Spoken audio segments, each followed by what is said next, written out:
Good morning and good evening, everyone. Welcome to one other live session on Saturday. In this session, we are going to talk about nuts and bolts of MLOps. So this will be basically an MLOps 101 session. And in the future session, we will deep dive into how to implement MLOps on different platform and also on-premise, right? So we will see that in the upcoming sessions, but this is going to be more a theoretical session over here. We are just going to talk about MLOps and why do we need MLOps. First is we need to understand the machine learning engineer life cycle and see like MLOps and the need for MLOps over that. That's what we are going to be looking at. There is no practical in this. It's going to be completely theoretical.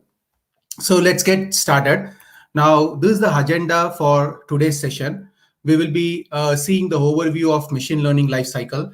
It's very important to understand what does a machine learning life cycle looks like and what are the components of machine learning life cycle. I will not spend too much time on the first two part, but we need to understand the challenges with today's ML system and how we can scale and create a reproducible ML environment. That's what we are going to see. And then comes to the need for MLOps.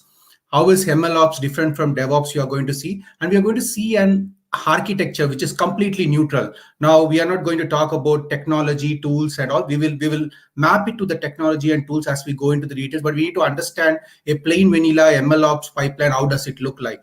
Now, once we understand the plain vanilla pipeline, if you go to Azure, you have the Azure MLOps ecosystem. If you go to AWS, you have the AWS MLOps ecosystem. If you go to cloud, you will Google Cloud, you will have the Google MLOps ecosystem. But we will look at completely a technology neutral way first, and then we will finally take question and answers from the audience.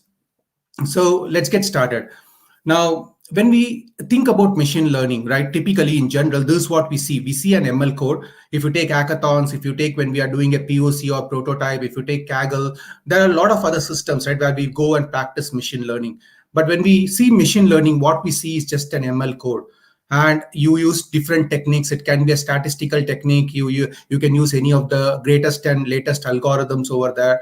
You do some basic data analysis, and finally you deploy the code. And when we deploy the code, also we typically use Flask or Fast API. So this is how we look at ML. There's nothing wrong in that, because like as a role of a machine learning engineer, you will be most of the time working on this part. But to make this happen, there are multiple other teams that come together, like to get your data in a format that you can use in your machine learning pipeline. You have a data engineering team sitting on the left-hand side. On the right-hand side, once your machine learning model is developed, you need to deploy it on different environments. Not every application can be Flask. Sometimes you may have to put it in the streaming pipeline. Sometimes you may have to integrate with your legacy system. It can be on mainframe. It can be a Java-based system. So you may have developed in Python and may go to a Java environment. There are multiple factors that come into play. And also the other aspects of infrastructure and everything come into play. So this is how we see, but the actual machine learning real world ML system looks this way. And this is taken from Google paper on hidden depth of machine learning. You can see the link to the paper in the bottom. I'll share this presentation and you can get the link of all of it. So when we talk about ML code, we have multiple other components that come into play. And ML is just a small part of the entire pipeline or ecosystem. You have your data collection, data engineering part, you have your feature extraction, you have your resource management, you have monitoring, data verification. So there are multiple factors that come into play. I have a better version of this, which I had put some time back, and some of you might have seen it, but I'm going to walk through this, and I'm going to walk through this more from the artifact side of it. What kind of artifacts as a machine learning engineer we generate throughout the entire life cycle. So this is how a typical life cycle looks like. If you see this one, these are all like the components of it, but the components have to fit in the pipeline, and that's why I'm taking to this particular view.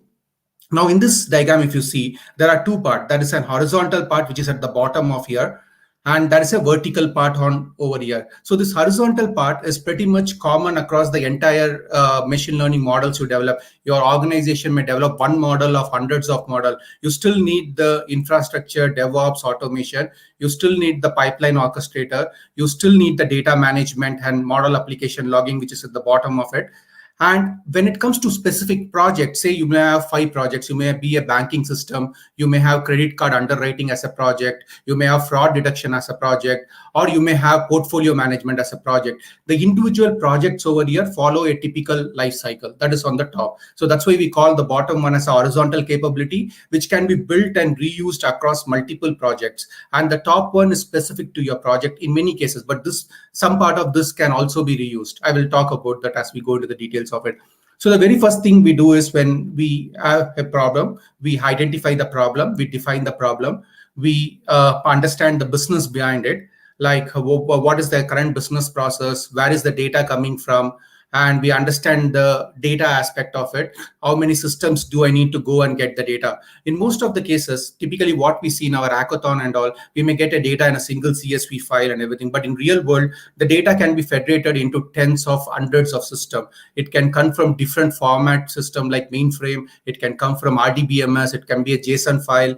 There will be multiple factors that might be. It may be in a data lake, which is a big data ecosystem. It can be. So we need to understand where the data is coming from that this business process generates. And finally, the step is we understand the non-functional requirement over here. Like where do I need to deploy the model? What is the maximum transactions per second I can get in the model? How do I need to scale the model? So all the steps are the initial step before we get into even the machine learning coding part or the data engineering part. So this is the first step of it. We understand the business, we understand the data, we understand the non-functional requirement. This is very important to understand the non-functional requirement, because this can completely change the way you want to deploy the model. If your model is just going to take like 20 transactions a day, you can, and you don't have a strict SLA over here, you can just deploy it on a Flask application and leave it. But say you're going to get a 10,000 transactions per second, you need to make sure that you have an environment that can scale up and scale down to the volume. At the same time, you maintain your infrastructure cost. Right. So this part is also very important that typically we miss and we only realize when we start deploying the model. So this has to be also accounted at the beginning of the process. Then once we have this understanding, we get into the data collection process. We collect data, and this is where typically data engineering comes into play. Sometimes the data is already collected and staged into the data lake, but many cases the data lake might not have all the data, and you want to go and collect some additional data elements. We collect the data, we do data analysis and cleaning. In this place, we have data analyst or machine learning engineer coming in and doing analysis on the data. We do data cleaning if our data is not like perfect. Sometimes the data lake by itself cleans the data and give it to us. And we organize and transform the data in way it can be accessed by the machine learning model. Now, the data analysis, typically what we think is only at the aspect of our model, right? Like what is the distribution of data? What are the statistical properties of data? But this data analysis is very important even after model deployment, because your final model, how do you find out whether the model is drifting or not? The data distribution that we get, that we use to train the model, is very important for us to deploy it in the model inference flow as well, so that we go and understand whether data is drifted or model is drifted or not. I will come to that part. But let's continue with the left to right process. And then once our data is organized, we start our machine learning lifecycle. We do our feature engineering. Now, feature engineering also is a two-part cycle where your data engineer is involved as well as your machine learning engineer is involved. Data engineer creates features based on business requirement, or there's a pre-existing set of features that are there that you want to replicate and build it. And as you're going and developing the model, you may generate additional features which you want to push it into the feature store or feature repository or whatever it is, right? So the feature engineering comes from left to right, where a data engineering based on business understanding and the business folks, we build the features. And as you're developing the model, you may think, okay, I need some additional features. Let me build it. And let me kind of centralize the features. And why do you need to centralize the feature? Because the same features are going to be used during the deployment infrastructure as well. Right? When you're deploying it, you need to rebuild the features that you are using for the model. And if you just create a spaghetti pipeline, typically that's what we do. We take a notebook, we start coding, and then our feature engineering pipeline is nothing but a bunch of functions and everything. But when you start deploying it, you have to deploy the entire feature engineering pipeline as well. And that's where a training deployments queue comes into play. So you want to bring a set of process to your machine learning lifecycle where you pre-build the features and kind of store in the feature store that can be reused. Now, not all features can be built and reused, because some features might require calculation in the real-time flow, like you're getting a transaction, the transaction data is key to compute the feature. Then in that case, you keep it in the code itself. So it's kind of a process that we need to follow on which features can be pre-built, which features have to be reused when the model is deployed or deployed as part of the deployment pipeline. Now, once we have the feature engineering done, we do our model training. We go through multiple experimentation over here, right? We kind of say like we use XYZ algorithm and then use another algorithm, and then we use hyperparameter tuning to find the right hyperparameters. We will go through a lot of iterations during this phase. We will go back, and sometimes we feel like we need to collect more data. We go and collect more data and again run through all this cycle, because sometimes we may have the data, we add features. Now, the cycle that is going back is for individual component. I did not want to complicate it. It can go from model valuation again to model training. It can go to feature engineering. It can go to the data organization to pull more data if the data is already there, right? So what we do is we train the model, we evaluate and validate the model. Now, in this process, what happens when we do hundreds of experiments, we will have hundreds of results. Now, when you're doing your 20th iteration, maybe you got a 86% accuracy, but after 28 to 50, your accuracy did not increase at all. Rather, it became worse, because when you're doing a machine learning pipeline, you're just trying multiple hypotheses. You exactly don't know which is the best model it's going to be. Now, in that case, you don't want to lose track of your 20th experiment. In the 20th experiment, you might have used a set of features, you might have used a set of data, you want to reproduce it. So basically, that's where all the logging of the experiment comes into play. So you take these experiments, what you're developing, you are logging it in your component that has a model and application logging component, and you log all the model experiments into a database or a system, or you can use tools like MLflow or other tools, right? There are multiple tools. Let's stay away from technology for now, but there are tools that allows you to log all the model experiments, right? Now, once you have the final model, you then go to the model deployment phase. So you take the model. When I say you take the model, it's not only the final saved model, it is the entire pipeline, because your model might not contain everything, right? If you're creating a scikit-learn pipeline, it may be, but in a lot of cases, a scikit-learn pipeline might not fit your entire requirement. You have to create custom functions. You may have to create pre-processing steps. You may have to create feature engineering steps. You take all of those steps together and create a model deployment pipeline and deploy the model.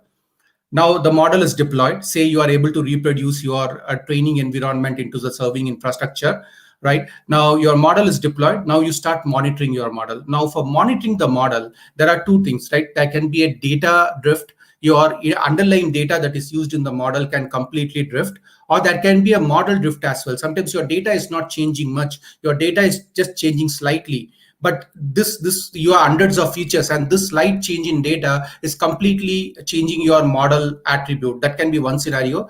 The second scenario is the business around you is changing, right? If you typically know about the credit card process, right? Earlier, if you see, there was a magnetic tape. So when you swipe the credit card in your merchant, the magnetic tape will read the number and basically approve the transaction based on the target bank system, right? Now, if you see today, everything is a EMV chip that is available over there. Now, think about it. There is a new scenario that comes in. People remove the EMV chip and bring a new touch-based system or any other system.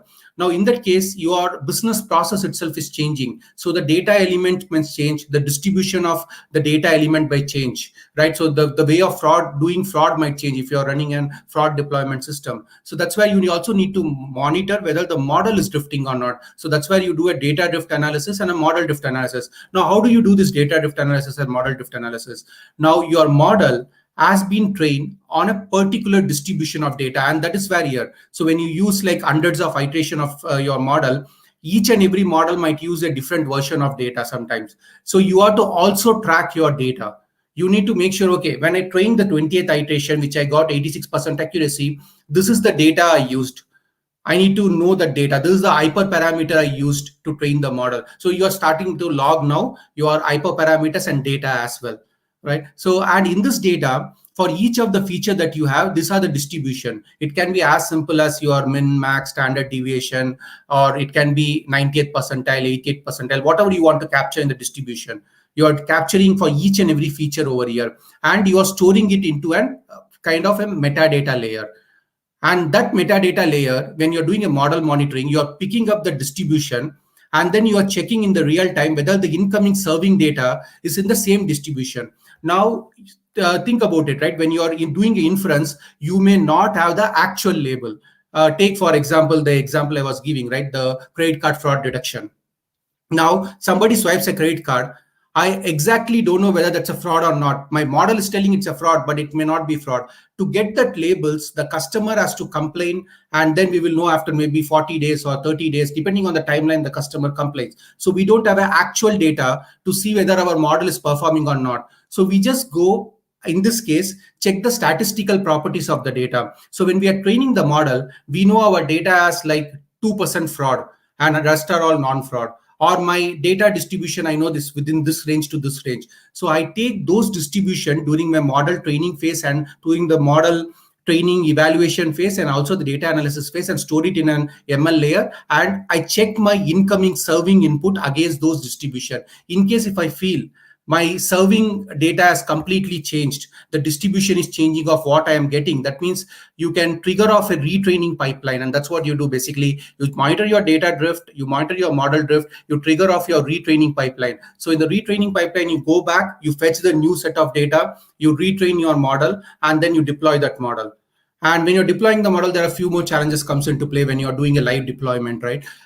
So that we will see as we go into the MLOps layer. And finally, you store everything in an, you kind of show and reports on how your model is performing, logging of your application. There are multiple things. You can create Kibana dashboard or Grafana dashboard. You can create your custom dashboard using any tool. There are a lot of factors that are available. So this is how a typical ML pipeline looks like. And in this ML pipeline, we have to track multiple artifacts. We have to track the data. We have to track the data that is used to train the model. We have to track the model piper parameters and the modeling algorithm that we are using. We will run hundreds of iterations. And then finally, we have to go and check your model monitoring cycle and compare it over time and then trigger the retraining process. You have your model as itself as an artifact that you need to track. You have a code as an artifact that you need to track, because you may keep changing the code. If you have seen a IPython notebook, you may see like how our code is as we go and do multiple experimentation. It becomes not manageable. Now, typically in the deployment phase, a software engineer is involved. And if you tell the software engineer, take my IPython notebook and deploy it, think about it, right? That is a big skill mismatch between data engineers, data scientists, machine learning engineers, and the software engineers. We need to collaborate together to make this deployment successful. And that's where like kind of MLOps come into play. But this is overall a high level ML cycle that is there. Now, what are the challenges we face during this process, right? Now, during development, right? Now, MLOps is going to be in every life cycle of it. It can be during the training, it can be doing the deployment, during monitoring, it can be doing validation. But when you are developing an MLOps system, you need not worry about everything. You just have to pick and choose where you want to implement MLOps first. Right, I will talk about more in detail. Sometimes like we just throw a tool to it, but MLOps is not about throwing a tool and telling that everything is working. MLOps is also a cultural change that an entire team has to go through, right? So what are challenges that we face during the development process in the previous diagram we saw, right? One thing is the development, training, and deployment environment can be different. So typically when we start with the model development, we typically try it in our local computer. So we may get some sample data, we take it and we try it in a local computer, try multiple hypotheses, and we have a code created, right? Then we go into maybe an development environment where we have even more data. And sometimes the data is only available in a production system. So you may have to take that and deploy in a production system. You may have your local computer on a Windows system and the production system can be completely different, right? So during development, you may see like multiple environments with multiple different flavors of it. Your tools and library dependencies can complicate. You may kind of, when you're doing an experimentation, you may be using some packages, but suddenly you decide, okay, I want to upgrade my PyTorch to the latest version. Once you upgrade your PyTorch, your related components will also get upgraded depending on the PyTorch version. So you may have different dependencies, tools in each and every experiment iteration that you do. You want to track that as well. You want to track and analyze the experiments, right? Now, I was talking about hundreds of experiments, and the 20th experiments gave you 86 or 87% result. You want to track each and everything so that you don't have to redo everything. Once you go and look at a report, you see, okay, this is the 20th experiment I have. And in the 20th experiment, this is the data I used. These are the model hyperparameters I used. And this is the model results at that time, model performance results at that time. So you want to track each and every experiment, right? You want to make sure your experiments are reproducible, right? So that is also something you want to track. So there are multiple challenges that come into place during the development place. And more importantly, your ML code can become a spaghetti jungle. You don't know like what are the pipeline, where it came from and how it came from. And there's no way to solve it. The only way to solve it is you bring a cultural change in your data scientist or in your ML engineer, telling that these are the set of packaging format you need to put in place. You need to have a pre-processing package. You need to have a feature engineering package. You need to have your ML training code. You need to have a serving code, which both the ML training code and serving code will work on the same set of pre-processing and feature engineering pipeline. So all this process have to come in place. In spite of bringing those process, there may be changes required when you start deploying it. And that's where we need to have a proper documentation and handoff. So that's why I was telling it's more, MLOps is more a cultural change actually as well. It's not like throwing a technology or tool. Now, if you go to cloud, any cloud, every cloud has their MLOps. It's not that just because you adopt MLOps, your MLOps complaint. MLOps is also comes as a people, as a process overall. The next is like, what are the challenges with ML in production? Right now, we know that live data is not equal to training data. Your model can deteriorate as soon as you deploy in production. So you build your data. Sometimes you are building your data from 6 months old data. Once you put into production, your model is not valid.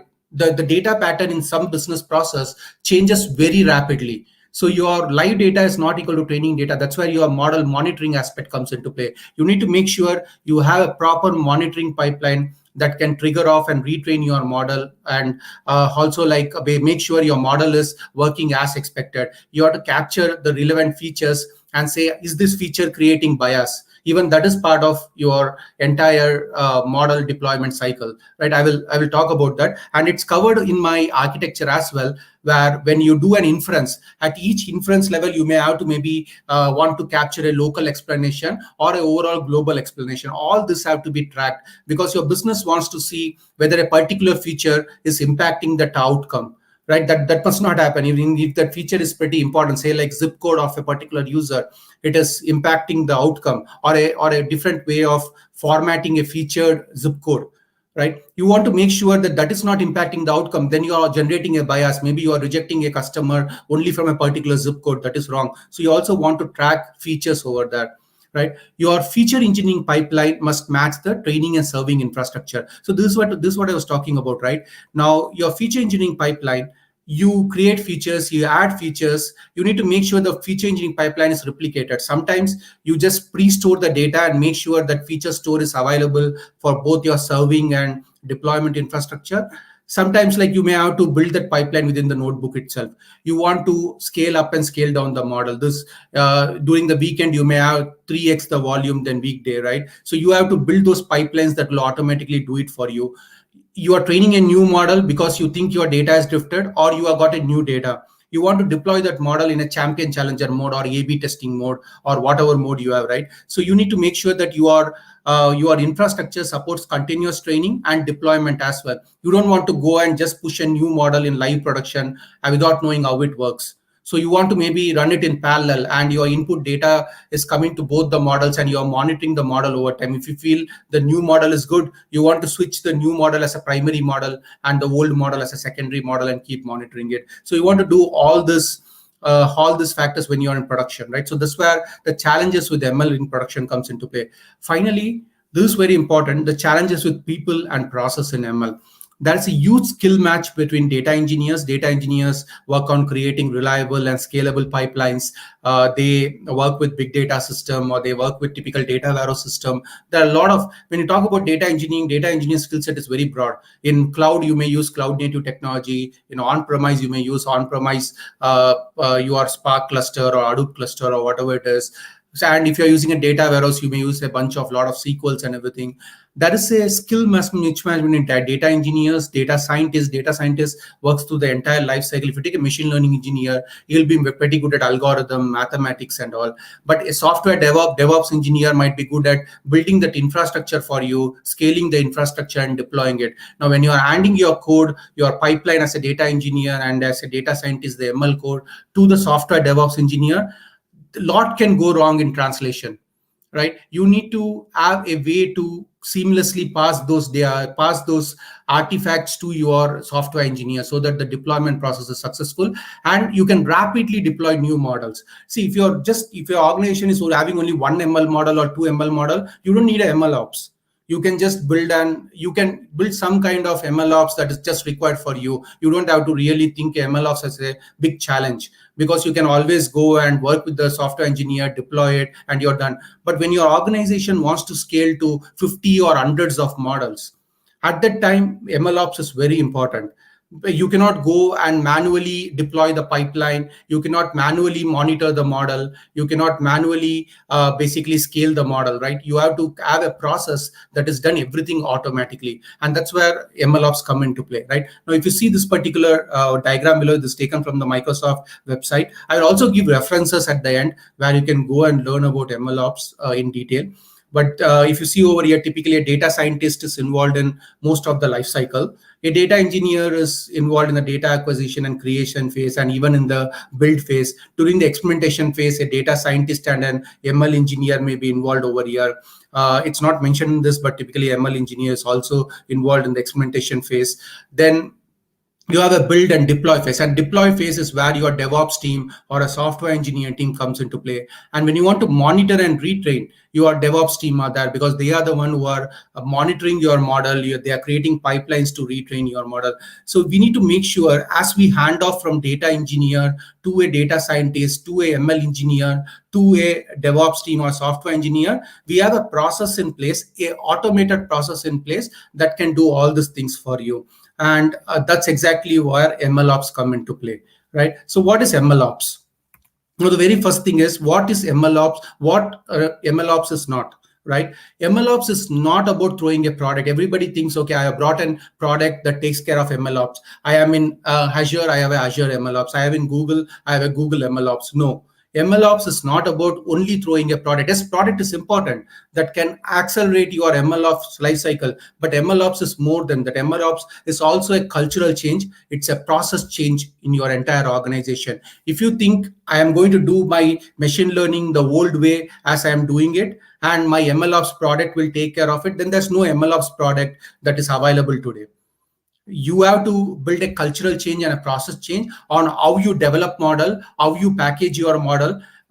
But the packaging and development of the model, none of the MLOps tool will take care of it. They provide you interface. The more you go towards MLOps tools, that means you're more leaving the open source world and the creativity that a data scientist can bring in, and you are attaching yourself to the process of the tool. That's where many companies fail, actually. You need to make sure your data scientist works the way they work. They want new latest and greatest package, let them go and get it. But at the same time, you need to actually make sure that how you can integrate to your existing MLOps product or an MLOps ecosystem that you can build yourself. It's not that you have to buy a product to be MLOps compliant. You can build it yourself as well. And we'll talk about that. So what is MLOps, right? The MLOps in a simple term is DevOps for machine learning. It's the same DevOps process that we have, but it's a DevOps for machine learning. We will see like what is that for machine learning. We typically call it ML DevOps. It's not DevOps versus MLOps. It is DevOps plus ML. Typically, that's how we kind of say it's ML for DevOps. Right now, a MLOps enables your data science team, right? It can be your data engineers and ML engineers and your IT team. It can be your software engineers to collaborate and to rapidly deploy ML models, right? That's what it is. Basically, you're increasing the pace at which your ML models can be developed, deployed, scaled, monitored, and retrained. Now, without this automation that the entire MLOps framework brings in, you are manually doing it. Your data engineers and ML engineers will create the pipeline, give it to IT team. IT team will go and deploy it. Then you have to go to an entire testing cycle. Is my deployed model same as the trained model? This testing cycle can take a lot of time because you're not doing an probabilistic testing over here, right? Or does the score match? If the score did not match, which feature that came in was wrong? There are multiple aspects that you go into. But when you're talking about typical software product, you exactly know what rules you put in. You can write your unit test script to just execute the rules and get the output. But here it is not the case, right? So you need to go through the entire testing cycle. But if I can automate this process, then I can deploy ML model every day, maybe, or even every hour. Typically, we don't deploy every hour. I'm just giving an example. Whenever you have new data, you can go and deploy the model. You can push the model. You can do a champion challenger analysis. You can scale the model. You can monitor the model. And if something goes wrong when you are monitoring it, you can go back and retrain your model. Okay, that's what MLOps is about. Now, this is a Google definition of it, and almost everybody, Azure or AWS, has the same definition. Now, practicing MLOps means that you advocate for automation and monitoring at all steps of ML system construction, including integration, testing, releasing, deployment, and infrastructure management. Now, take this with like a pinch of salt. Right now, you need to decide when you are starting an MLOps implementation, where do you want to focus on? It's not necessary. Right now, everybody will say, no, everything has to be automated. It's not necessary. I would say start small. Maybe start with what is key for you. Does it take time from development to deployment? So automate the deployment process the first. If your problem is the infrastructure management, you have your development environment and you go to your production environment, you need to spin up a new infrastructure, scale it, then focus on infrastructure management first. You're just taking a staggered approach of implementing MLOps rather than going a big bang approach. A big bang approach is not going to work in many cases, as you have to also bring a cultural change in your data scientists, which is difficult, right? You don't want your data scientists to worry more on code rather than experimentation. But over time, they will get used to it. So you go for a staggered approach where maybe you pick your pain points.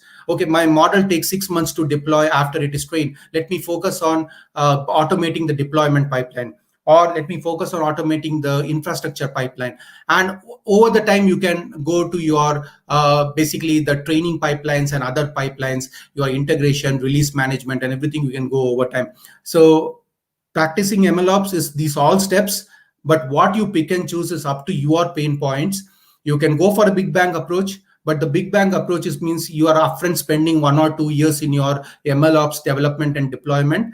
Rather, do it in parallel. Don't delay the insight process. Start deploying the insight, but over the time, attach MLOps to that particular your particular models or insight or your organization. Right now, how is MLOps different from DevOps? Right now, if you see typically DevOps, it's all about code. But in MLOps, you have other new artifacts that are coming into place. You have your data and schema versioning. What happens, like your underlying data schema might change. Somebody might have added a column, or somebody might have changed the data type. There are multiple factors that come into play. You need to account for this as well. That's why during the experiment tracking, you are also like tracking what schema it was, what was the data type, what features he used to train the model, and what is the data you used to train the model. So you are adding a new artifact to your deployment, your data schema, and then you are adding your model hyperparameter tracking, data distribution, your model performance tracking, your feature importance tracking. All this have to be added apart from your code. Because when you're deploying the model in real world, you're going to track all of this. You're going to see how your data distribution is changing, how your model performance distribution is changing. What is the feature importance? How does this feature contribute to my output? So all these things you have to track apart from your DevOps cycle. Your DevOps is still valid. Apart from that, this in addition to your DevOps. You have your model artifacts versioning. So when you're training a model, you may have 10 different model experiments that you're doing. You want to track each and every model artifact. Which code did you use to train the model? What is the model final store, where it's stored or where it is versioned? And finally, what is the hyperparameter used? There are like multiple other parameters you want to track when you are developing a model. You want to monitor your model continuously. So as part of your development cycle, you want to do a continuous training of data, right? So when you talk about DevOps, it is like continuous integration and continuous deployment. There are other things also, continuous monitoring and continuous testing, but continuous training is a unique feature of MLOps. right? Typically, we don't like go and retrain the software artifact. We have a new version of software artifact. We just deploy the software artifact. Here, you have to go through a new training cycle, right? So you have to automate that process. That's where you monitor continuously for data and model drift. And if there's a data or model drift, you trigger off your continuous retraining pipeline. You also want to capture sensitivity of your features to target, right? I have 10 features. How does this features influence my target in real time? Because this can change over time. When you're trained it, it may be a different sensitivity, but when you are deploying, it may be a different sensitivity altogether. And this is a diagram that summarizes, right? You have your DevOps cycle, and then you had a new data and model artifact component to it. So that's where it becomes like a ML DevOps. So when we say MLOps is nothing but DevOps for ML. And basically, you had your more data artifacts, you add your model artifacts to your entire pipeline. That's basically your MLOps is. Now, MLOps plus DevOps, we already know the continuous integration. If you are from DevOps background, you build, test, and validate code. But here you build, test, and validate code plus data plus schema plus models. So you need to create those unit testing scripts or your system testing scripts that will validate all of this. You need to make sure that the schema of the incoming request is fine. When you're doing a continuous training, say you are doing a continuous training, the underlying data schema changes. You need to first validate this when your schema is same, because if you're going to pass a different data altogether, then your model training is going to be wrong. So you need to test that. So all these things comes into play. In the continuous deployment, you are deploying your training pipeline and serving component as well, right? So the first is you have your local system where you have developed your model, but you want to go and write on production data. So you also think of deploying your training pipeline. And once your pipeline is trained, you want to bring the serving component and deploy the model. This is where the continuous deployment aspect comes into play. And the third property, which is pretty unique, is basically continuous training, where you automatically retrain and serve the model. So this is basically your ML plus DevOps. Let's look at this particular architecture. This is taken from the Google blog. I have given references, like once I go to the final slide, there are references. This is taken from the Google blog. This is a very generic overview of your model training. It covers a lot of aspects. So I've taken it from there. I'm going to go to a full screen so that we see it better. Just a minute.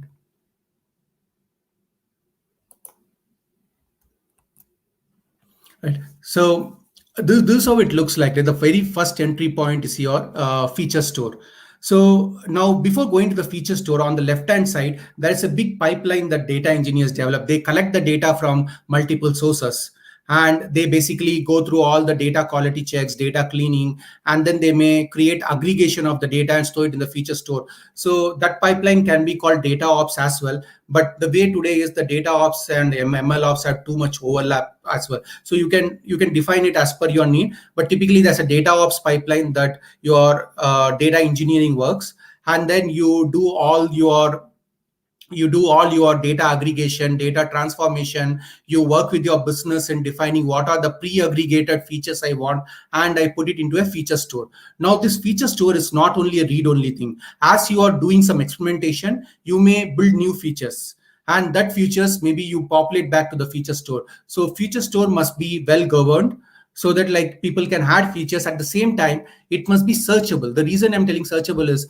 if you take like typically an underwriting project or credit card underwriting project, you may use some features, and those same features can be used in some other ML model project as well. Maybe you want to do risk simulation of the ML of the credit card portfolio. You may use the same features. So the features are shareable. So if we ask everybody to create the features, what will happen? Everybody create their own version of that feature, and it will become duplicated repository. You don't want to do that. You need to provide a feature store where you can go and search and reuse features. And that is the key characteristic of a feature store. We typically miss it, and this feature store itself becomes like an data swamp. So we must make sure it's properly governed, controlled as well.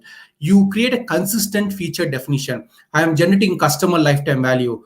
Now, everybody has their own formula for customer lifetime value, but business might have a standard formula. So you want to make sure you generate that customer lifetime value and then you kind of put it into the feature store so everybody can use a consistent definition. You don't want everybody to create their own defined customer lifetime value, right? That's where the feature store, the second characteristic of feature store. And the third and more important one is you use that for training as well as deployment, so that your features are consistent between your training and deployment environment, right? And that's a third one for feature store. Now, when we say, it's a easy word to say, but think about it. In your training, you may do it in batch. It should be able to support high volume data. But when you're deploying, you may deploy it on a real-time streaming platform. It should support high velocity data in that case. So that is always a challenge between volume and velocity. So where do you want to create your feature store? And that's where the technical mapping comes into play. You can either go and create in an object store, like S3 or even the HDFS file system or Google Cloud Storage or Azure Blob Storage. But that is good for the training pipeline. But what about the deployment pipeline? Maybe I want to create a NoSQL platform where I can go and pull the data, or I can have it in a NoSQL platform which both of them can use, or I can have it in Snowflake, and I can have it in BigQuery or other tools where both can use. Now, all this depends on your non-functional requirement when you are creating your machine learning system. When I say non-functional requirement, say if you want your incoming data comes in, you want to inference the incoming data in some 1 millisecond. So you need a high throughput, you need basically a low latency retrieval system, and that's where NoSQLs or other come into play, or an in-memory database comes into play. But say if you want to just inference in like 1 second or 2 seconds, then you can have a common one between your batch and training pipeline. You can have BigQuery, or you can have Snowflake or others, right? So all this, what platform you chose to store your features depends on your inference latency, your business requirement. Sometimes you duplicate it. Sometimes you create the pipeline and store it both in your big data system as well as NoSQL system. So there is no one way you do it. In any of this component, there is no one way of doing it, right? So that is the first part. The second important component is ML metadata store. The ML metadata store basically tracks your experiment details. You may run thousands of experiments. You want to store your experiment run detail. You want to store the hyperparameter detail. You are running a grid search within your pipeline. You want to store each and every results on it. So that's where your ML metadata management comes into play. It also stores your computed statistics of your data, because that is used for monitoring your model, right? So that is also goes to ML metadata store. You should store your model version details and data version details. So typically what happens here, you store metadata about what is my model version, what is my data version. Now in production, I may be running version 1 of model, but suddenly I create a new version of the model version 2. I want to deploy that. So you track it. Tomorrow you want to roll back. Suppose something goes wrong, you just go and check which is my previous version. You take it and recreate the environment, right? But you actually do not store the data and model itself. You're just tracking the link to the model and data where it is. Now the model and data might be in a complete different repository, or it may be in a complete different database with a different name itself, right? Here you are just tracking the metadata about it, and you connect the data linkage, which features, which schema, which data I use to train my model. So this is the second component of it. This is where the ML metadata store comes into play. Your feature store, your ML metadata store, right? Now, what happens, like if you see this diagram, on the top you have your development test pipeline, and the bottom your production pipeline. So typically what you do, take data from the features, you do data analysis. The orchestrated experiment is nothing but it's the same pipeline. You have the data extraction, data validation, data preparation, model training, model evaluation. You are testing it with the test data that you have, or the development data you have. Sometimes you may get the production data and development itself. That means you are testing with the actual data. It makes life simple. But in many cases, you may not get that. You may get only test data or sample data to develop, and in production you may get the entire data, right? So you run your experimentation in your local, you do analysis of your model and say like which model performs better, what is the performance of the model, and once you are comfortable, right, you check in the source code into your source repository. Right now, I would not say when you are comfortable, as and when you are doing experiments, go and check in your code. For each experiment, you check in your code, and the code details are also to go into the ML metadata store. So you tell, okay, when I created this experiment, I created with this version of the code. When I created this experiment, I created with version 2 of the code. So basically in the Git, you can create a feature branch or whatever it is, and you can tell this is the version I am using. Because going back and reproducing it, you require the exact code and exact features that you ran. You don't want to sit and think at that time what features and code I have used. So that's what you do. You check it into your source repository. The source repository can be anything. It can be GitHub, or it can be your cloud-based source repository, whatever it is, right? It can be anything. Or it can be a Bitbucket. Now, once you have in the source repository, now this what you have done is in the testing environment. Now you need to have a continuous integration pipeline that basically reads from your source repository. In the source repository, you don't have source also. You will have instruction on how you want to create your infrastructure, how do you want to deploy it, and how do you want to basically, what are the dependencies that you have. So take a simple example, right? If you are running an Flask application, you may have a requirement.txt file, which will have all the dependencies that are there. You may have like an Kubernetes or a Kubeflow definition file that will tell how your infrastructure needs to be look like, right? So all these things will go into the source repository. Basically, you are creating a continuous integration system that will package your code, and it will go into the continuous deployment pipeline over here. Now, the continuous deployment pipeline is going to go and invoke your infrastructure in the production based on your defined metadata or defined instructions in your source code repository. So that's where your continuous deployment pipeline comes into play. It reads what you have created, it reads your source code, it reads your definition, your deployment pipeline is figured out, it will create an infrastructure for you. In that infrastructure, you can tell like how many nodes you want, how many computes you want, what kind of software packages you want. Everything is in the source repository. Once this is built, it's going to take the data from the feature store and start experimenting it in the production live environment. Right? So basically, sometimes you may not have access to production at all. So you may want to create this automation over here, and then you can basically spin up, which will read from the feature store, which will do first like validation, whether whether like your training pipeline or training assumptions that you made is similar to your production pipeline assumptions. Say your data distribution you said must be X to Y range in this model development, and here it is some in the Z range. Then you want your basically this production pipeline to fail. Right? So that's what you are doing, data validation. You're also doing typical data validation to make sure what is your distribution of data so that you can push to your ML data store. And then you start training, evaluating, validating your model. And once you are comfortable with it, right? Now, remember, even though I'm showing everything is automated, realistically, everything cannot be automated because you need someone who go and check the metrics and validate it. Maybe you have a workflow over here where your data governance team or the model governance team or even a ML engineer or data engineer goes and validate the metrics that are generated, and whatever metrics they are comfortable with, they go and click, and then it is pushed to the model repository.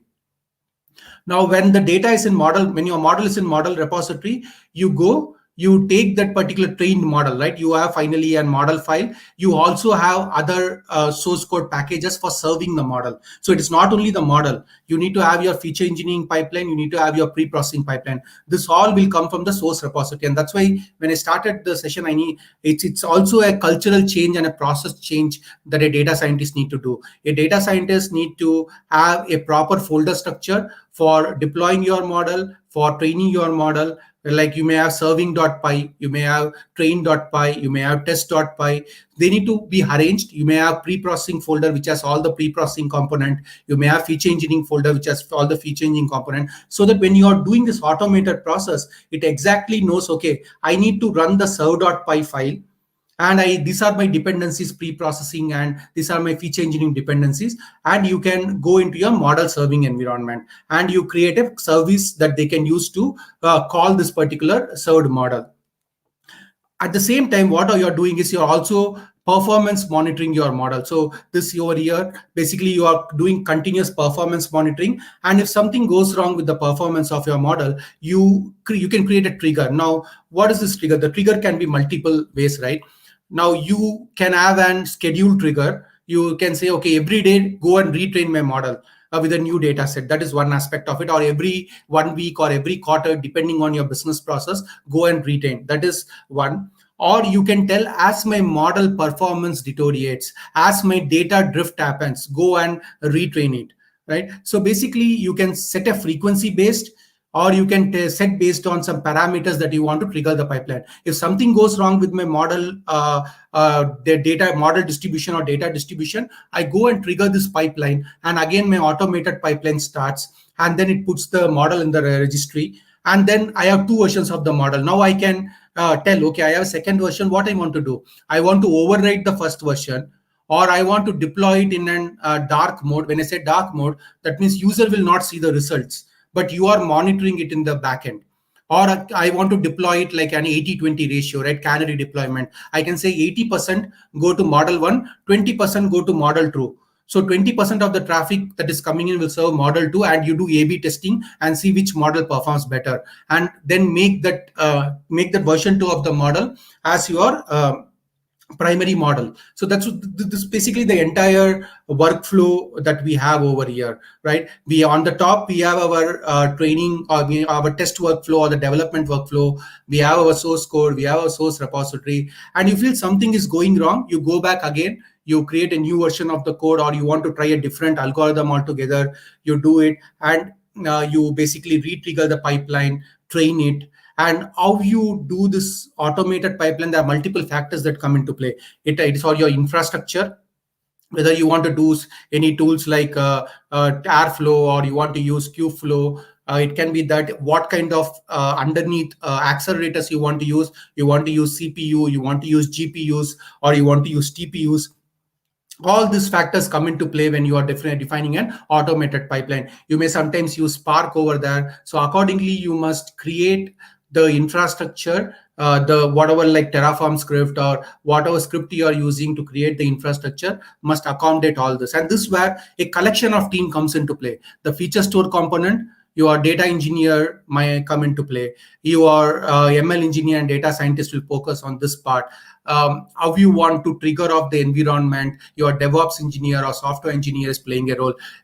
You all sit together, you arrange like how you want things to be done, you discuss, and then you build those so that you can automate your pipeline. Even though everything is shown and automated here, not everything can be automated. There will be a lot of manual steps in between. To get to automation, it may take 2, 3, or 4 years or whatever it is, but you don't want to focus too much on that. You may think like, what I want first. Can I just build the continuous deployment pipeline and the source code repository first, and then maybe I can automate this entire pipeline? For now, let me go and trigger off manually and validate it, right? And once it is done, can I manually deploy it into the serving infrastructure? It all how you prioritize it. There is no right or wrong way in this, right? So it's all how you want to prioritize what you want to build initially. The key outcomes of a MLOps system, having a strong MLOps system, is your model reproducibility. What you train on is what you get in production. You don't have to go through a lot of testing cycle. You still have to write your test cases and everything. But once you do manually, your reproducibility focus has to be more. You may not replicate the feature engineering pipeline, and there may be some mistake, or the features that you are using may not be exactly what you used to train on. There are a lot of challenges will come in, right? That's where the reproducibility comes into play, and it also enables both collaboration of data and code, right? How you share the data with the feature store, how you share the code to a different team. Today, if a data scientist leaves, if you don't have this thing, everything is in his brain. Unless we have like 5 data scientists in a team, and the new team will have very difficulty in going through the thing and understand the experimentation that it did. This all is tracked over here. So you are not really dependent on the data scientist to stay, right? In case if he gets a better opportunity, leaves, you have every information tracked. Second is the model deployment. You can accelerate your model deployment, and think about an organization which is running hundreds of models. This really helps to like rapidly deploy the model, do A/B testing, scale and everything. You can do your model packaging and validation. You can do model explainability, monitoring and retraining the models. So you're creating the continuous training pipeline overall. There are a lot of factors that helps with an having a sound MLOps system. And finally, like these are some of the references. I will share this slide and put it in my first comment of the video. You can go and check. The first one is an amazing documentation that Google Cloud has given. In fact, this I picked it from there only. They have mentioned 3 steps of MLOps maturity. The first step is level 0, where you don't have much. The second step is you have everything, but you don't have a CI/CD pipeline.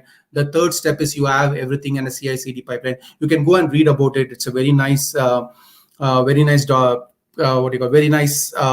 that they have written on top of it, right? So let me now open up for questions. Let me go and check the questions. Just give me some time. If you have any questions, please type. I will kind of go through the questions like from the top. So, is this a theoretical lecture? So yeah, Manoj, this is as I said, it's going to be a theoretical lecture, as I mentioned in the beginning.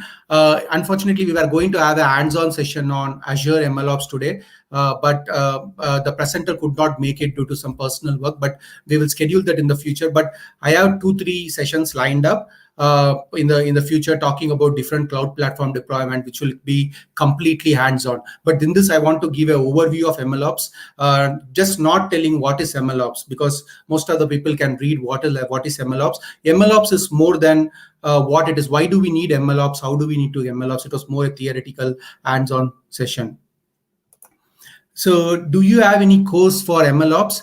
Naveen, not yet. I have few sessions that are planned to be scheduled, as I said, but I have some components of ML engineering. If you go to my YouTube channel and check ML, end-to-end ML, basically I have model monitoring covered. I have model deployment. I have an entire course on model deployment.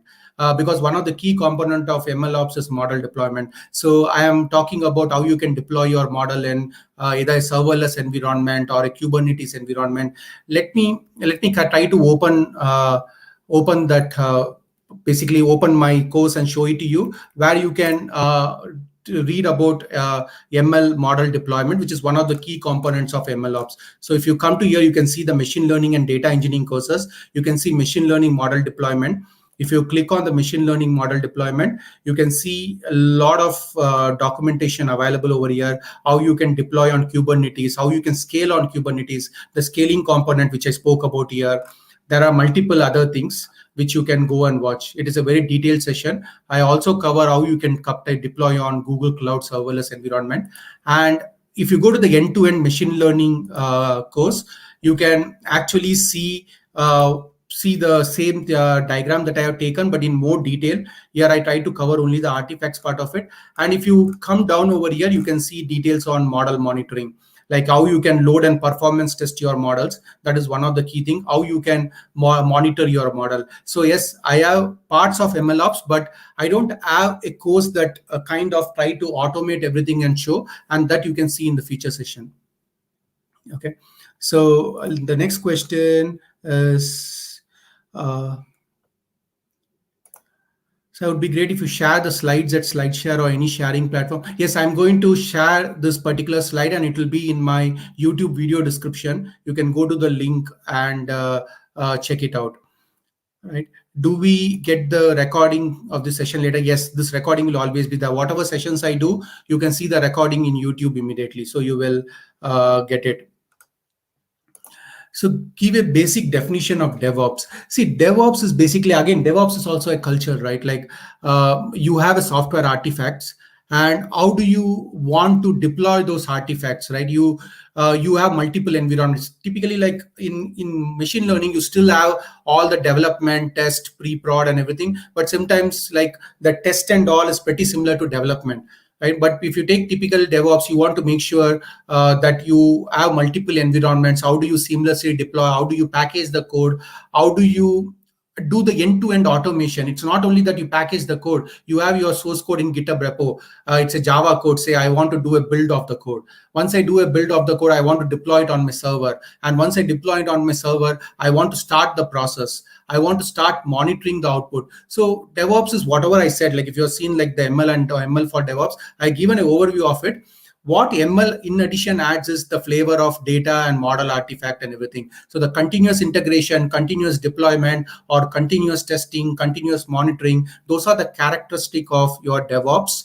In addition to the characteristic of DevOps, you have something called continuous training, and also the artifacts that we deploy changes in ML DevOps.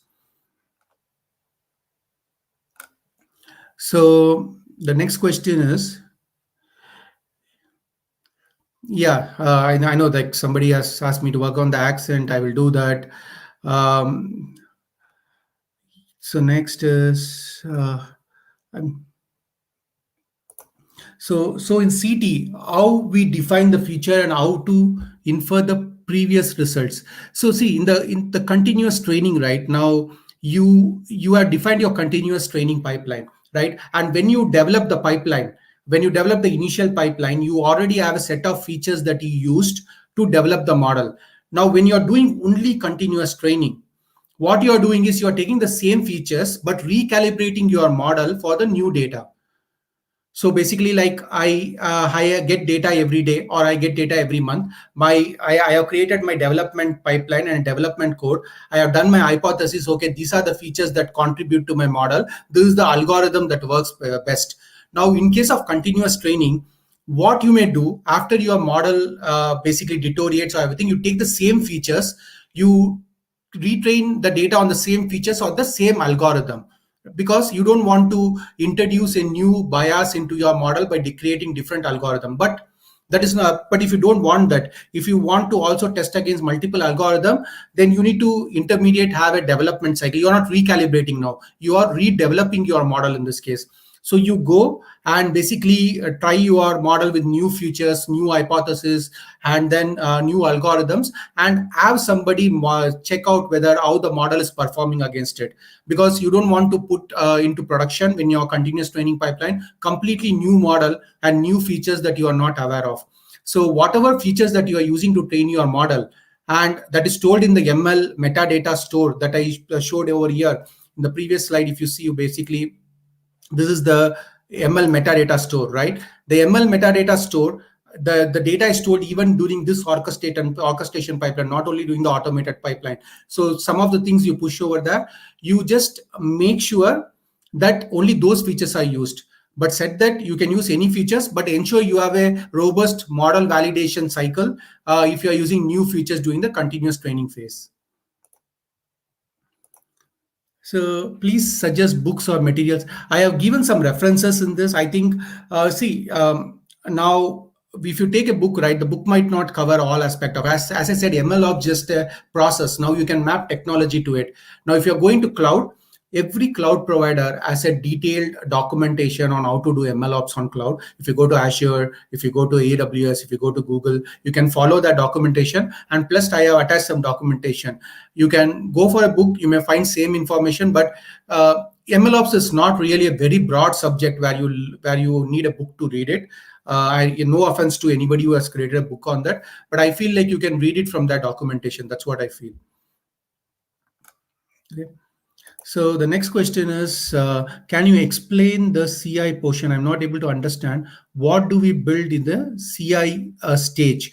Yeah, sure, I can do that. If you see the diagram that is on the background, Indrajit, right? So basically the continuous integration right now, basically what you are doing is you are packaging your code. Now you are written your ML source code.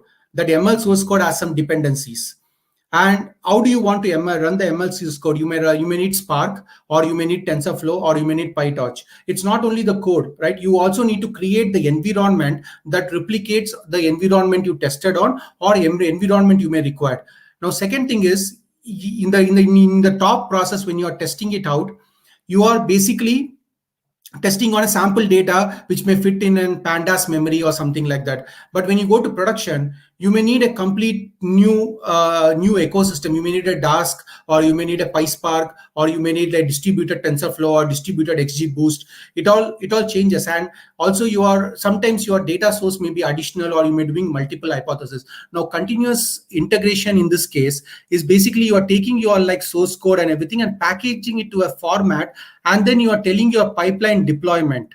right, to basically go and spin up those infrastructure continuously for you, depending on your requirement, your configuration file. If you take Kubeflow, you have a Kubeflow configuration file.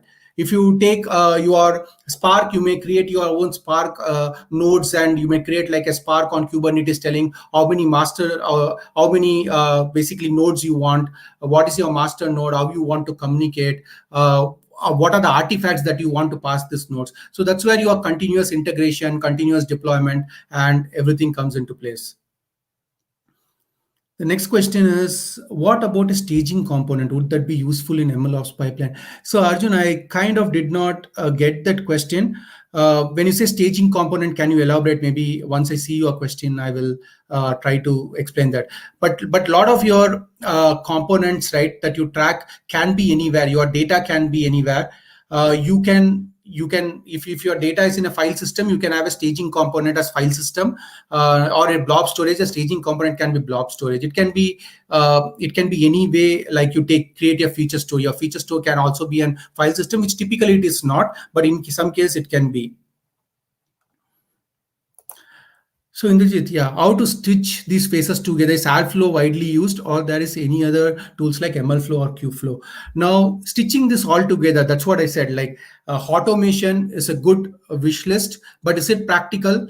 The entire automation might not be practical. Airflow is a very good tool to stitch your framework as DAG by creating operators. That is one way of doing it. Kubeflow does it, but in Kubeflow, the challenge today is, yeah, you tell a data scientist to kind of write your train.py, serve.py and everything. Your data scientists get lost in creating those flavor of it. The experimentation part rapidly slows down. MLflow is good for creating projects and tracking, right? Now, this one tool might not be able to solve all the problem. That is, Airflow can easily basically orchestrate your data pipelines, your ML pipelines. You can customize it, you can create it. But when you go to a different project or a different ML project within the same organization, there may be some customization required. What you can do is you can create your custom Airflow operators, and then you can do it, or you can create a partial deployment pipeline, right? So maybe your data ops or your data pipeline can be one phase of the deployment where you stitch together. Then your model deployment can be a third pipeline. See, your model deployment can be a separate pipeline, because your model deployment depends on your trained model. So you can create a separate pipeline. Now, idea is to stitch everything together. But if you start stitching everything together, you will get lost in your software side of it rather than the experimentation side of it. If you take TFX pipelines, that's what it does. It tries to stitch everything together. But to write a TFX pipeline is really a tedious process, right? You don't want to get lost in software engineering. You need some flexibility. So stitch whatever is possible, and maybe keep separate, maybe have some kind of an event-based mechanism. You can just put, like, once you are done with your training, just put a message in a Kafka queue, and that will trigger off another build. So you can have the trigger or event-based mechanism that can stitch it together. I hope I'm answering it, Indrajit. Let me know if you have more questions. Okay, so the next question is, how can we measure data drift for NLP text? Any suggestion for the same? So see, now depending on see, for NLP text, typically like model drift is pretty easy. It is very similar to your typical ML model itself, right? Because finally what you are doing, Soma, right?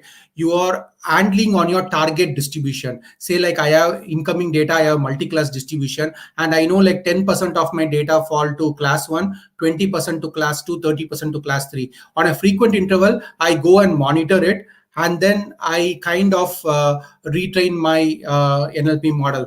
Now, the data drift part is little complex, but if kind of you're using a regular mechanism like TF, IDF and all, you can always know what are the features that you select. Let's say you may select like top 10,000 features or 12,000 features or 15,000 features to build your model. And if you actually see, as your data is coming in, none of these features falls into your TF, IDF vector, then you exactly know that something is wrong. Maybe your incoming data is just predicted on no information at all. So you can go and monitor it, like how many features are getting contributed to the outcome based on your TF, IDF vector size.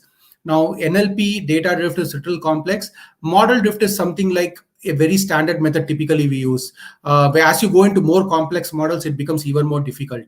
But if you're using TF-IDF, at least you can check your vector size and see where is the vector falling. And you can also get like your yeah, if you see one of the video on my NLP, I mentioned like how you can get contribution or your similarity vector, and you can also see like whether this vector is similar to any other vector and how is that prediction doing. But it becomes a little complex when you take a NLP pipeline. Yeah, so somebody has mentioned that I see that based on the number of words or new words, that's where a TF-IDF you will go. But when you're doing like a complex model, it becomes a little complex further. Thank you for that. Thank you like for sharing the session, and I am glad you liked it. So I think the same question Soma answered that. Is this MLOps implemented and in action? So I'm not sure what it means. I just took an MLOps pipeline that Google had. But yes, the part of this, if you see like one of the projects that I have worked on, we had 70 plus models that we continuously deploy and monitor it. And it was pretty difficult, right? Like you cannot have your entire data science team, data engineering team, and software engineering team just checking round the clock and deploying the model. So there's some part of it we initially started with the model deployment pipeline, where we were able to take the model and seamlessly deploy, create the infrastructure for it and everything. And over time, like we went into the training part. The training part automation, we always find it difficult. The reason is you don't want to really have your data scientist focus too much on how you want to create the code and everything. But we can always have a standard procedures and packaging style that we can ask them to follow and do semi-automation. Now, if you think like everything can be automated as all, you may have product vendor telling it like our platform can do everything. But once you get the product and deploy as well, there's a cultural change that is required that is hard to follow. Okay. Yeah. So, Manoj, like I don't typically keep track of courses, but resources I will mention that in my YouTube video description as well. I have it in the presentation which I will share. You can go and read it. Those are pretty good thing. And also watch for like next few weekends where we will try to cover MLOps on different cloud platform, which will be hands-on, which will give you a hang of MLOps. Can you please provide more in different pipelines like training, testing pipelines? See, now your training pipeline is nothing but your experimentation pipeline, right? Your training and testing pipelines. In this case, when you say you create a pipeline in your local data, whatever you see on this particular window, and your local data may be limited. You may not have every access to all the data, or you may sometimes get like manipulated data because the test data may be manipulated, and that manipulated data is not going to give you a right model, because you're working on a lot of assumptions with the model, and you make your production environment is the only one that has the right data. Now there are a lot of concepts like federated learning and everything, where you can get the data or anonymizing data and everything. That lot of other factors are there, but that makes it even more complicated. So that's where when you are testing your pipeline, you are just testing your pipeline with your data in the development or test environment. But when your training pipeline is, you go to a full-fledged real world data set, how it looks like for the business, and then start monitoring your pipeline. Now this training pipeline can be multiple as well. Right now, during your testing phase, maybe you thought, okay, I will try a XGBoost model and a neural network model, both works good. So what you do is in your source code repository, you tell, okay, trigger off 2 pipelines, and one pipeline will train a XGBoost model, do hyperparameter search, hyperparameter tuning, and then log it. The other will do like a neural network model and log it. And finally, you compare the results and see which one you want to deploy. Okay. So where can I get understanding of feature engineering? Now, feature engineering is you can learn techniques. I will try to find resources and put it. You can learn the technique, but feature engineering is more like an art rather than a science, where you will have some resources to teach you in detail. Right, but I will try to find some resources and put on feature engineering. I had a plan to start it, but I just had the basic one. I have not gone into details of it. Maybe in future I will try to complete that as well. Okay. From your experience, what are some way to start conversation towards MLOps? what are typical first blocks that one should focus on? Now, Divya, this is a very important question, right? Because in an organization, if you have only one or two models, then the MLOps does not make sense. MLOps is a overkill. You may spend more money on creating an MLOps system rather than focusing on your regular data science work, right? So one initial point which I always feel is like your data scientist as a team is working in experimentation, right? And that experimentation is good, that is very key, but the experimentation does not add any value unless the model is deployed and integrated with your target system. And the integration and target system can be very complex because some of lot of business process in banking, insurance, or travel industry still run on mainframe. Suppose you want to take this model and integrate with your mainframe system, right? Now everything, you create a Python pipeline to train, and everything cannot be Python based when you deploy, because when you want a latency, you want to maybe convert that into a different program and then do it. So model deployment can be a first phase if you have a lot of models, where you can tell, okay, a typical modeling lifecycle is 6 months. Then the model deployment also takes same time in some cases where the complexity is pretty high. In case the complexity is not high, you can just flask it and give it, it's fine.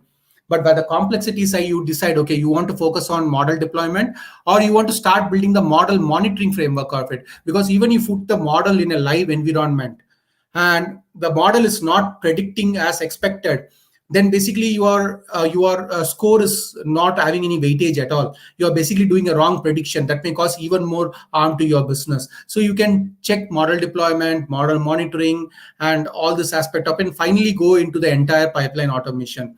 A good way to start is see what is your pain point. How long does it take to develop the model? If it takes a lot of time to develop the model because you don't have a proper infrastructure and all, then infrastructure automation is a good place. If it takes a lot of time to take the model from your training pipeline to the deployment pipeline, then the deployment is the right place to start with. So the conversation can be start mapping to your pain point. Okay. So next question is from Sanjog. Storing multiple version of data or just metadata for every, if data is really huge with high velocity, keeping multi-version. Yes, it is going to be. So what you can do is you can, in the initial experimentation phase, you can actually not store the data. Now think about it, right? Like you don't have to see, what you need to do is you need to freeze your data. You need to set a guideline where you tell you will insert new elements by date, by partitions, but you will not go and update the existing data. That is one process that you can set. If you feel like if you're doing 100 iterations and 100 iterations might have different data and features, then you make sure that you don't change the data. You make your data as read only and just append to the data. Right now, when you're training your model, you don't have to do the data version at all. You just go and tell, okay, I use this data as of this date, and these are the features I used. Provided you know that features are not changing, you can just again track the metadata only.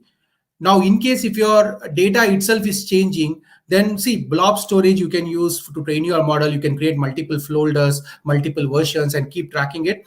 Blob storage, even if for terabyte or say like higher terabytes, might not cost you a lot of money. But if you feel like that's going to be a lot of data and everything, you can always take only 4 or 5 iterations and store it. That is one process that you can set.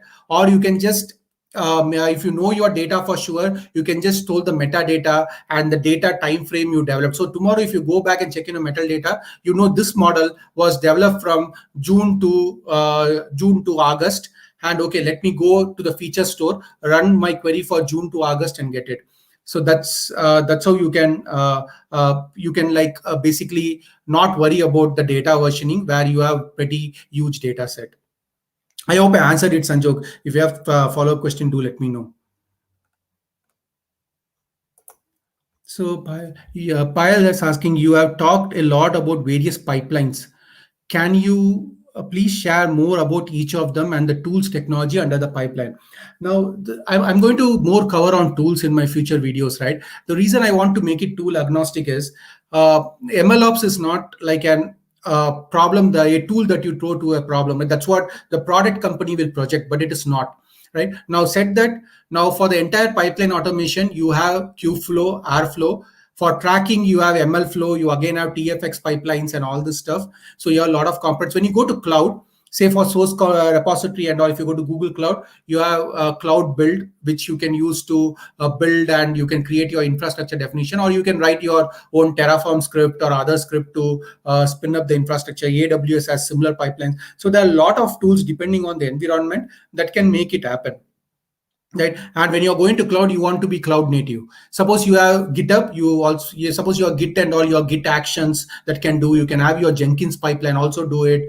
There are, again, to the Jenkins pipeline, you can add Spinnaker, which can add your champion challenger deployment and other things. So there are a lot of tools in this space, Payal, right? We will see some of the tools as we go into the detailed session, but I kind of want to make it more like an tool agnostic, because once we get into the tool, the concept of MLOps is lost. The concept of MLOps is same across cloud, across on-prem, right? What we want to implement is something different. Okay, how do we retrain the model in production since we don't have ground truth for production data? Jagati, it's a very nice question, right?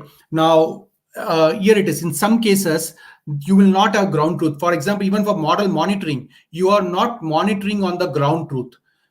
When you are doing inference on say like an fraud detection, you are tagging whether fraud or not. But for us to get the ground truth, whether what's it really fraud or not, we will not know until the customer complains. Say I say this transaction is fraud, and the customer calls and tell, okay, it's not a fraud. You have the ground truth maybe in a couple of hours. But sometimes like we say not a fraud, but it was fraud. The customer will go and look at his statement only like every month, and he will see this is a fraud. He will call after 30 days and tell. So now, since you don't have the ground truth, see, your retraining is only on the ground truth. So you can only say like I deployed the model, and 3 months later, I see my model have drifted. If I have data for retraining for 1 or 2 months in the previous month, I just use that data to retrain. I don't retrain based on my prediction. A lot of companies do that. The concept of online training looks very jazzy and looks very great, but the reality is, in some of the business process, getting the ground truth will take time. And you train till the ground truth you have. Suppose your model is running for 6 months and you assume that has been drifted. So in 3 or 4 months, you take the data. If nobody complains, you can set a threshold and tell, okay, if the customer did not complain for 4 months, that means it's not a fraud. And then you can assume the label and you can retrain it. But never retrain on the production ground truth. That's what typically we do. So, Ankar, I answered this question sometime back on what are the tools we need to learn to MLOps. You can check Kubeflow, you can check MLflow, Kubernetes is a very good platform to build your orchestration, build your deployment, scaling, and creating reproducing and a reproducible environment. You can learn that. You can learn Kubeflow. Kubeflow is again like on top of Kubernetes, right? You can use MLflow for tracking. If you go to cloud, learn definitely source repository, because you need to maintain versions of the data. You need to track the data. Now, second thing is, when you use MLflow, even if you have MLflow installed, it is not going to track it. As a data scientist, it is the data scientist's responsibility to go and track each and every experiment. So that's an additional code he has to write. And that's why I said it's a process change as well. If I have all the tools provided, but the data scientist is not tracking, we cannot do anything. Right, so we have to kind of change that aspect as well. So Ankit, the questions to start learning, is there any resources that you like? CI/CD, there are a lot of resources, Ankit, that I forgot. Like there was an YouTube channel. I will try to get that YouTube channel and also put it in the link. They teach mostly purely CI/CD and all. You can check that out. I will try to put that find it out and put it in my YouTube description. Do you see specialized MLOps role coming up in future DST model? See, Gaurav, today it is there in big projects. If you take companies which are having tens of hundreds of models, we can see an MLOps role. Typically, the DevOps team scales up to do the MLOps role, and MLOps by itself is a combination. When you go to the operation side, it is the input that a data scientist give. It's an input that the data analyst or even the data engineers give. All this come together. In some places, there are dedicated role for MLOps. In some places where the project is not bigger, the DevOps team is managing it. But yes, in the future, we can see like more and more MLOps role coming up. See, a lot of people are still in the experimentation phases. Once they go from experimentation to scaling the pipelines and all, it becomes even more important for us to look at this MLOps pipeline. Okay. Will the above procedure be followed in? Yes. We will have a continuous training and continuous deployment pipeline in the MLOps session. Okay. So we can you share thoughts on K8 pipeline? What are the use cases? When should be beneficial? Alberto, like last week, I kind of created an video on Kubernetes. It was a live session. So if you go to my I'm not sure like where it is. If you go to my channel, if you go to the videos, you can see like there is a detailed one where I worked the hands-on Kubernetes for data scientists and data engineers. You can check this video out. I have given a detailed coverage on Kubernetes and how it is applicable to data science workflow and data engineering workflow. You can check that out. And I have a lot of examples in my channel on K8s as well. Okay. So let me quickly take a few more questions. I know there are a lot of questions. Let me quickly check. These MLOps workflows are very well structured and architected with thought for cultural change in each organization, which may cross various. That is true, Sharon. Right. The thing is right. The MLOps workflows are, but the point I want to emphasize is there are a lot of products coming in today. Apart from the products, there is also a cultural change required. Sometimes the organization, sometimes the team has not adopted to it. So that is a change that needs to happen across organization where some kind of guidelines, some kind of governance need to be put in place. Okay. Yes, I will have more hands-on MLOps sessions. So just wait for the session announcement. You can see more of it. Okay, so Arjun has replied to his question. So what is meant by staging is to test code build to ensure quality in production like before actual application deployment. So what the staging, so this staging codes, yeah, so the staging components a combination of the repository that you have, right? Like in the sense, most of your staging component is versioned in your source code Git repository. And that's what I was talking about, the source code repository. Now, there may be some artifacts like model and all, which can be very big and you don't want to push in your source code. So you can track it as part of your own NFS file system or a shared file system where every project has control to it and they can create versions within it and then put the link back to the metadata repository, right? And similarly for data also, if you are versioning your data as well, then you may have separate S3 bucket or separate staging environment where you store your data versions as well. Okay. So yes, Arjun, that is true. That is possible, and that comes as part of the entire MLOps flow. What is the best to create a machine learning instance on demand and delete that machine after training is done and have model files are stored in some cloud storage solution? Sajid, you can implement yourself. You can, best way and easy way I would say is to create like a simple Terraform script that can go and create the environment, create the infrastructure as code, pull your Git repo, execute it, and then again completely shut it down. You can do that. You can also use, one thing I like about Spark is it is very flexible. You can also use your Spark environment, EMR, startup script and shutdown script to trigger off whether you use Spark at all or not, or you can just distribute your ML training using Spark. You can use any tools of your choice, whether it's Prophet or TensorFlow. You can just use Spark to distribute. You build your EMR or cloud data pro cluster, bring it up and shut it down.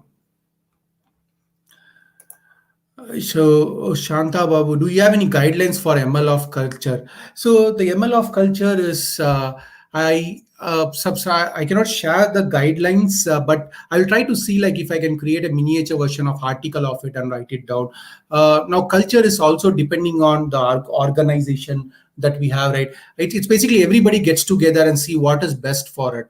And they put a guideline over there and a process over there and how they want to do it. So the best thing is the enterprise data team, your data science team, your data engineering team, your software engineering team, everybody comes together, sits and put the guidelines. That is the best thing.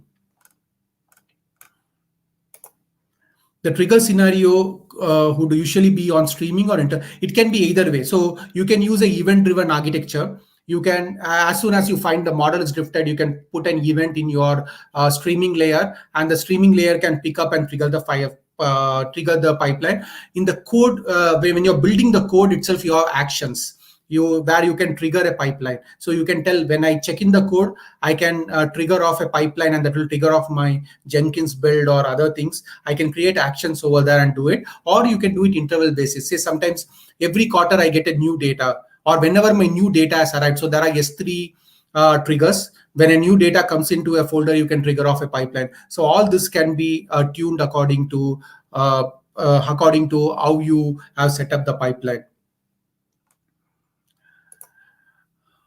I am currently working on deploying Feast to Dev. Is there a possibility in the future about a session of Feast APIs? Maunik, I don't have Feast APIs, but if you see like one of the session I have is on Tecton AI, which is nothing but they have an open source. They are like an open source contributor to Feast as well. If you see over here, accelerating ML with feature store, this is taken by the Tecton team, and they have mentioned about Feast in general as well. You can check that out. So you can check the video name is Accelerating Machine Learning with the Feature Store. It's a product from Tecton, but they underneath kind of have the Feast as open source as well. And Manish, yes, I just messaged on you. You can check that video on Feature Store. It has very details and very hands-on session as well. You can check it out. Okay. So in the interest of time, like okay, this question is how it is being deployed in prod. Does it have 3 versions such as dev, stage, and prod? This is an interesting question, right? Now, yes. So the feature store is like an maybe logically how you separate it, right? Typically, we have like an foundational components. In the foundational components is basically you have all your SORs that are coming in and the key data element that is coming in. You can have your dev layer, you can have your separate environment.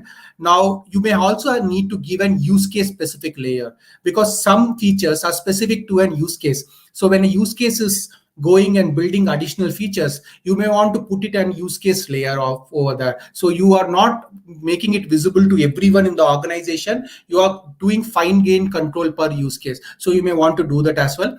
There is multiple versions. You see, because you may want to test your model in pre-prod, you may want to have a stage or pre-prod layer as well.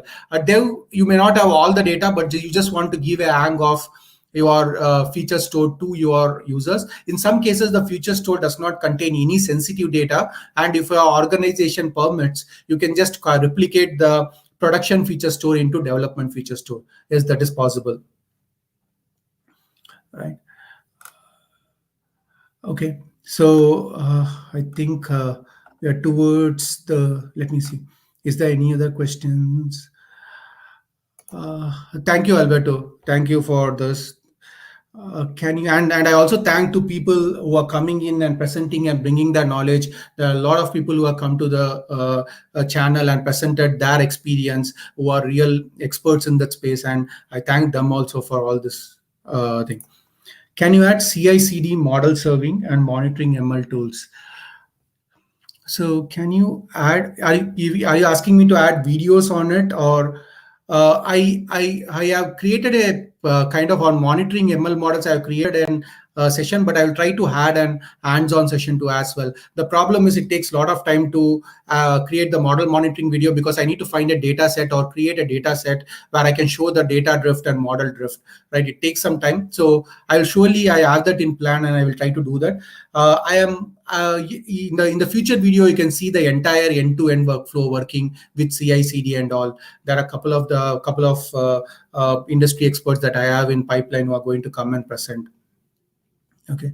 So, Prachi, I'm going to take this question offline. You can read a lot of things like I just want to stick to MLOps for now. I'm sorry for that, but maybe you can check my other videos where I have covered this on supervised and non-supervised model. What all skill set people are required if you want to build MLOps in our company? I mean, data scientist, data engineer, DevOps. Yes, like so these are the critical roles. Like you will have a machine learning engineer, data analyst, data scientist, and software engineers or DevOps engineer. So these are the typical roles. Now a data scientist need not really know every part of MLOps, right? But he needs to be involved in the process with the DevOps team so that we can create code and frameworks that is easily deployable by DevOps engineer. Now, in some industry where there's only one data scientist doing everything, that's possible. You have full stack engineer and small organization, it is possible. Why I don't support that culture? But typically, a lot of small enterprises do not have budget to have 10 different people to 10 different activity. In some cases, it can in that case the model will also not be complex and you will not really have hundreds of model learning to worry a lot about MLOps. You can just do a typical Kubernetes deployment if you have Kubernetes, or you can just do typical Flask deployment and everything. So it all depends, but yes, whatever you mentioned are the roles. Apart from that, you will also have machine learning engineer and other things. Can you please make a end-to-end ops video using open source tool? I will try open source tool. I am trying to do that because it requires Jenkins and a lot of install. I will do it, but that will be later. For the next few sessions, I'm going to focus on mostly cloud. But after that, maybe I'll try to do an open source tool as well. What cloud provider has more MLOps jobs for fresher? So Mansi, you can just directly map it to you can basically like directly map it to the cloud dominance as well, right? Like it's AWS followed by Azure followed by Google Cloud. But now if you go, none of the cloud provider really publishes that data and AI capability. So when it comes to specifically data and AI capability, I have seen like a lot of projects on Google Cloud and AWS. Not that maybe it's my ignorance. I have not gone into Azure much in detail, but yeah, Google Cloud and AWS. When it comes to the machine learning in specific, you can see like more jobs. Ram question, and I think it's the same Ram Shishadi. Ram was here and did a presentation of AI trends. In case if you don't know Ram, you can go and check his video as well. And Ram, can you provide some examples on whether people are using Kubeflow on Spark or they are using something else to build pipelines?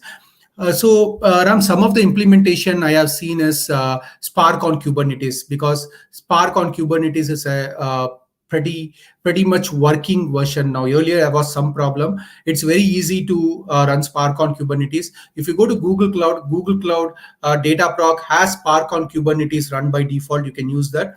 But Spark on Kubernetes to run your machine learning problem, to train it, to deploy it is a very valid scenario. Kubeflow, I have seen like a lot of people experimenting it, but in my experience, I have not seen like a lot of production workflow running. There are some complexities with it.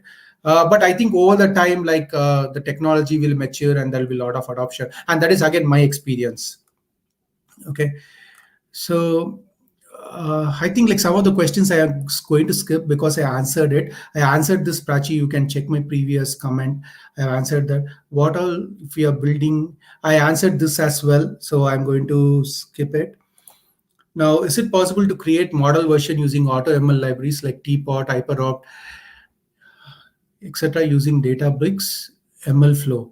Now, see, MLflow is basically MLflow also has some tuner. I have not used that, but the way we use MLflow is more like tracking. MLflow has a very good tracking capability. It has a project capability. It has a tracking capability. It has a deployment artifacts, right? Now, what I have used mostly MLflow is for tracking. So whenever I create my model, I create my version, I track my hyperparameter, I track the features that I have used, I track the model artifacts and other things. You can use any AutoML libraries in your model training flow, and if it works for you, right, it need not be custom made. Also, you can use any of this auto sklearn, hyperopt sklearn. You can use H2 AutoML or AutoVML or anything you want to use. You can use that in your training workflow.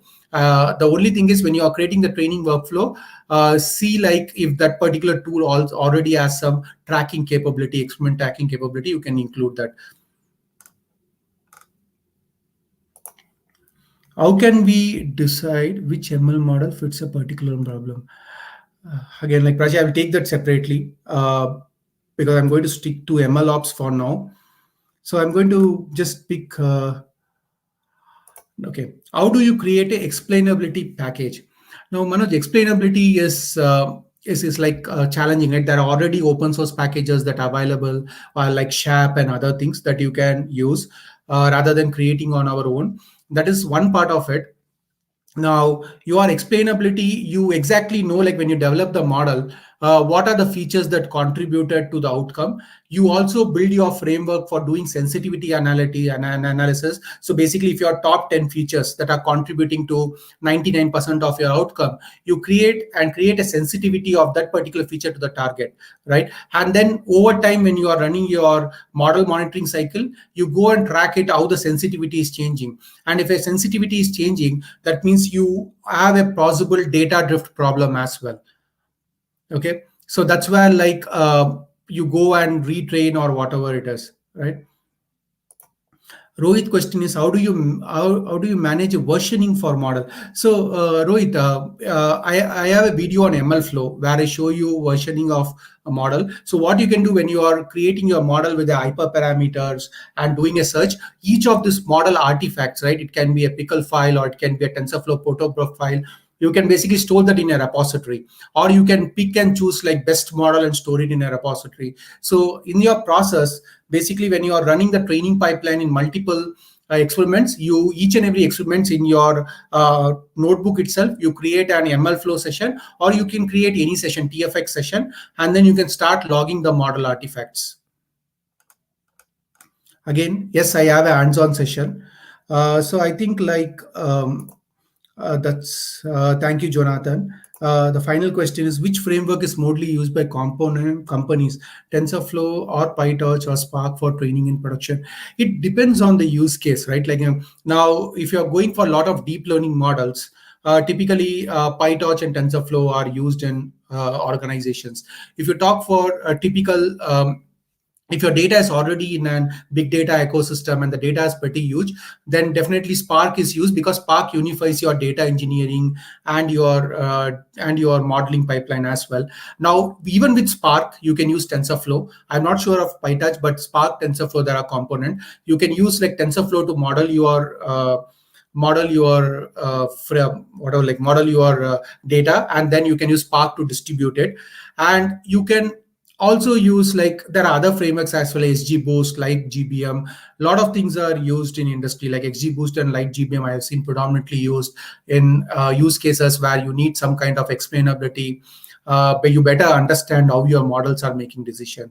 So it all depends on use cases and all other factors.